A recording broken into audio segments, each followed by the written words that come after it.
Okey, kita akan masuk ke slot seterusnya, di mana ini adalah slot demonstrasi, di mana okey, saya serahkan pada Jizelan untuk kata ikatan samping yang pertama. Silakan. Untuk demo ikatan samping yang pertama, kita buat ikatan samping namanya janda berhias.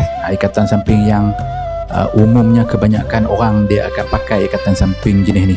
Dia mudah saja, hanya beberapa saat saja kalau kita cekap, kita boleh memakai ikatan samping. Tak payah, jadi jangan susah hati. Ikatan samping janda berhias akan didemonstrasikan oleh Muhammad Zain Faril. Silakan Muhammad Zain. Okey, pastikan bila kita nak memakai kain samping, kita masukkan kain samping daripada atas, jangan masukkan daripada bawah.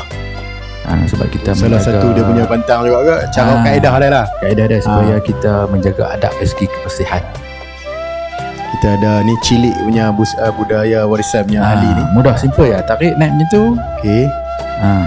Berapa saat je siap. Siap ikatan samping janda berhias. Sangat mudah.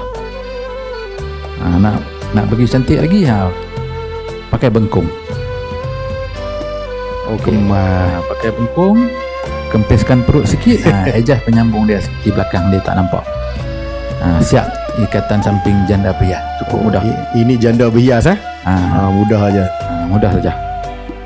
Okey, thank you Muhammad Zain. Okey, terima kasih banyak. Yang kedua, apa ikatan sampingnya? Ikatan samping yang kedua, kita buat ikatan samping dendang perantau. Bukan setakat lagu Piramli ada dendang perantau, ikatan samping pun ada dendang perantau. Dendang perantau. Dendang perantau. Ya, silakan Tuan Hishamuddin.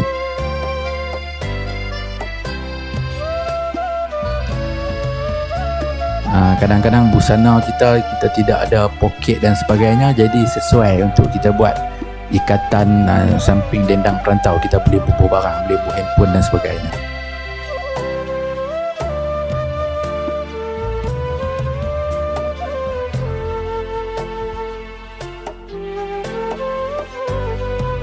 Okay, kepala kain kita akan sebelah belakang. Okey, sekali lagi kita bagi tahu pasal kepala kain. Pertama ikat di situ sekali, kemudian kita matikan simpulan ikatan lagi sekali. Yang satu lagi tu kita letakkan di bawah dagu. 2 kali ikatan. Kemudian kita adjust, nak bagi cantik, kita tarik naik atas. Jadi yang lebihan tu kita tarik lah. Lebihan tu kita tarik, jadi dia nampak bentuk alur kain tu dia cantik. Okey. Kemudian dia ada macam kantung. Tekan kantung tu ke bawah. Okey. Dia jadi tempat untuk kita bubuh barang. Boleh belah bubuh beg duit ke, boleh bubuh jadi poket lah, no? Handphone sebagai poket lah, no? Sebagai poket. Kemudian kita alihkan sebelah kanan. Okey, kanan. Okey. Siap ikatan dendang perantau. Dendang perantau. Okey. Unik samping ni kita ada poket lah, no? Ada poket handphone ke semua kan. Dia kemas. Alright. Boleh lah bubuh barang berapa. InsyaAllah. Ni bengkung boleh pakai ke tak perlu yang ni? Boleh. Boleh juga. Okey. Nak cantikkan lagi, nak kemaskan lagi, kita pakai bengkung. Okey. Dia akan lagi kemas, cantik dan kuat. So bengkung ni dia menjadi satu, kita kata aksesori yang melengkap dan mencantikkan lah keseluruhan ni kan, pelengkap busana. Dia tidak kira warna, jadi jangan bimbang untuk memakai busana. Dia colourful tak apa. Okey. Bengkung warna lain, samping colour lain, seluar colour lain, baju colour lain, tanjak colour lain. Dia colourful pun boleh. Jadi jangan susah hati, bukan sedondon. Pakaian sedondon hanyalah pakaian istana ataupun raja yang pakai sedondon. Yang kedua, ikatan samping yang kedua namanya Laksmana melamar. Laksmana melamar ni dia ada bunga-bungaan. Laksmana melamar. Laksmana melamar.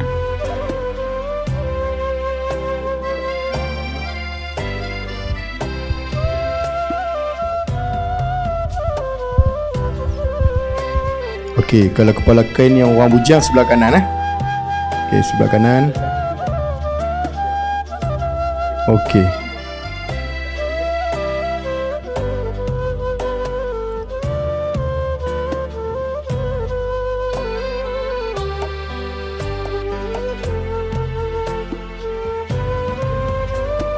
tegangkan kain. Right. Oh, okey. Lagi besar kain, lagi besar dia punya bunga dia. Okey. 2. Oh, Okey, cekakkan kain tu menyerong. 3. Bukan ke bawah, tu menyerong. Okey, menyerong. Right. Menyerong. Okey. Tahankan lebihan kain dengan lengan, kemudian tarik naik atas. Oh, okey. Kemudian belikkan di ibu jari, di atas ibu jari. Belikkan atas ibu jari. Okey. Pusing sekali lagi. Dan yang hujung masukkan selari dengan ibu jari kita. Okey, memang ni keunikan dia lah. Menyerong. Dan kita tarik secara perlahan-lahan, lepaskan tangan kiri tu daripada cengkaman kain samping tu dengan perlahan-lahan. Sebab itulah yang akan membentuk kesempurnaan bunga nanti. Okey. Wow. Apa Laksmana apa? Laksmana melamar. Laksmana melamar. Kemudian pastikan bunga itu berada di sebelah kanan bagi orang lelaki. Kalau orang perempuan, bunga berada di sebelah kiri. Okey. Okey. Laksmana melamar. Laksmana melamar. So jadi bunganya penuh dengan orang kata apa? Dia punya lilitan semua. Okey, terima kasih Tuan Syamuddin. Okay, ni ikatan yang ketiga lah. So masuk yang ni pun masuk dengan bengkung untuk mengemaskan dia lagi, no?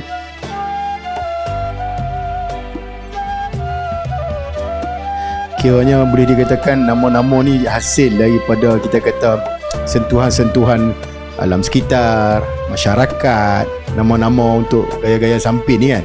Boleh ke macam tu? Dia punya ni kalau kita dia kata ada ikatan kain sampingnya, dia melambangkan identiti seseorang tu. Kita tengok dia pakai ikatan samping jenis mana, kita dah tahu dah.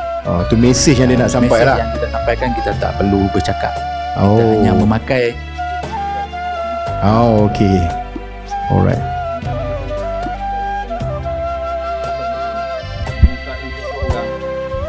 Dia takkan bercakap. Dia melalui pemakaian. Alright. Dia melalui pemakaian. Bila pakai macam ni, orang tahu dah. Orang ni datang sini untuk tujuan mungkin untuk melamar, macam tu. So dia dah sampai dah. Dia ada maksud maksud sampai dah. Dia ada maksud dia sampai dah.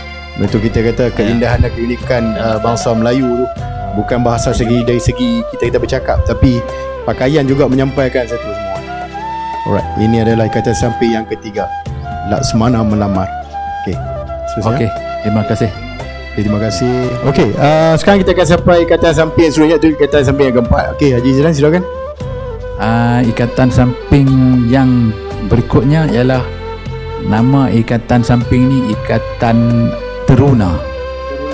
Ikatan samping teruna. Ikatan samping teruna saja. Pastikan bila kita nak buat ikatan ini, kita pastikan kepala kain berada di hujung sekali. Ni kepala kain. Ini dipanggil kepala kain. Okey. Ya, dia hanya lipat macam tu, lipat sekali. Kemudian kita letakkan di jadi di tengah tu kita lipatkan sekali, maksudnya kepala kain dia akan berada di hadapan. Kemudian kita gulung dan kemaskan dengan bengkung. Ini teruna, simple macam ni ya. Kemudian kita letakkan di sebelah kanan. Tarik sebelah kanan juga. Kalau perempuan, kita beratkan kepala kain kita di sebelah kiri. Perempuan kiri ya? Perempuan kiri.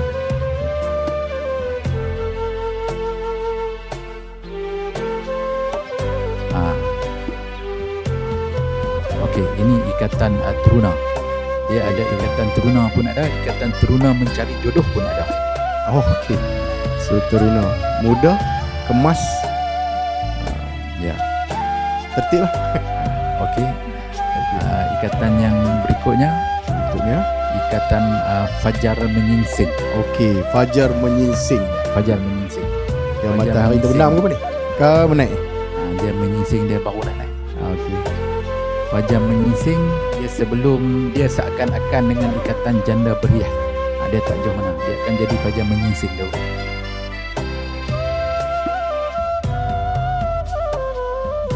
cekaknya tu. Dan okey, balut macam tu aja. Ini selesai ikatan fajar menyingsing. Kalau janda berhias, yang dari dalam ni tarik dah atas, itu janda berhias. Kalau fajar menyingsing macam ni saja. Terus lipat letak macam tu dia. Lipat dan pakai pokok ini.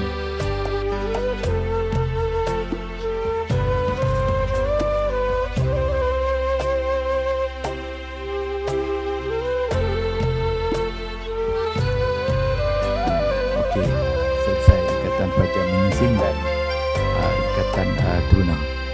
Okey, sekian. Terima kasih Tuan Nidang kita. Terima kasih. Kan untuk cara pemakaian kain samping, kita perlu kenal di belakang ni yang coraknya berbeza daripada yang lain. Ini kita panggil kepala kain. Yang tengah-tengah ni Kepala kain. ini kepala kain. Atas bawah sama ke macam? Ini kaki kain. Ini kepala kain. Kepala kain ni bagi yang nak memakai kain samping, kalau cara pemakaiannya, kepala kain ni kita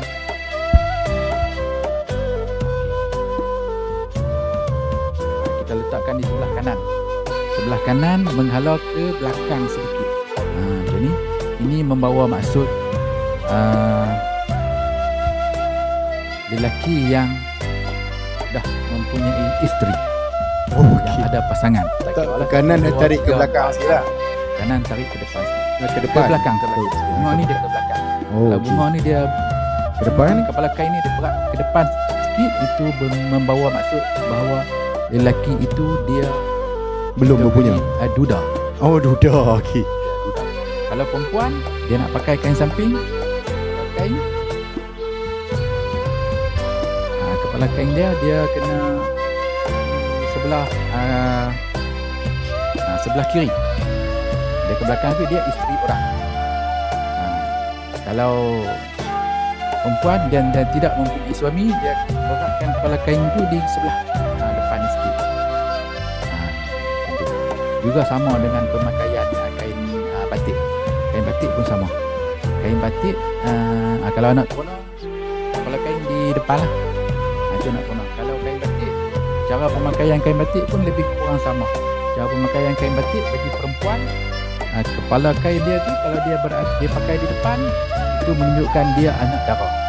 Kalau kepala kain di sebelah kanan, itu boleh cuba-cuba mengorak, merisik dan sebagainya, itu janda. Kalau kepala kain di sebelah kiri, itu dia balu, kematian suami. Kalau kepala kain di sebelah belakang, itu sudah pun bersuami. Jadi masuk kampung, kalau dia tengah duduk sedia kain, boleh tengok lah, tak perlu tanya, tengok dia pakai kain batik pun kita dah tahu status seorang wanita itu macam mana. Tapi cuma zaman sekarang ni kita agak keliru lah, sebab kita tengok kadang-kadang pagi-pagi kita tengok dia jadi nak darah, petang dia jadi janda, esok jadi balu balik. Dan lusa jadi nak darah balik. Jadi kita agak confused. Jadi benda-benda yang macam ni kita perlu ambil tahu. Jadi dia bermanfaat semua, dan warisan-warisan ni dia takkan putus.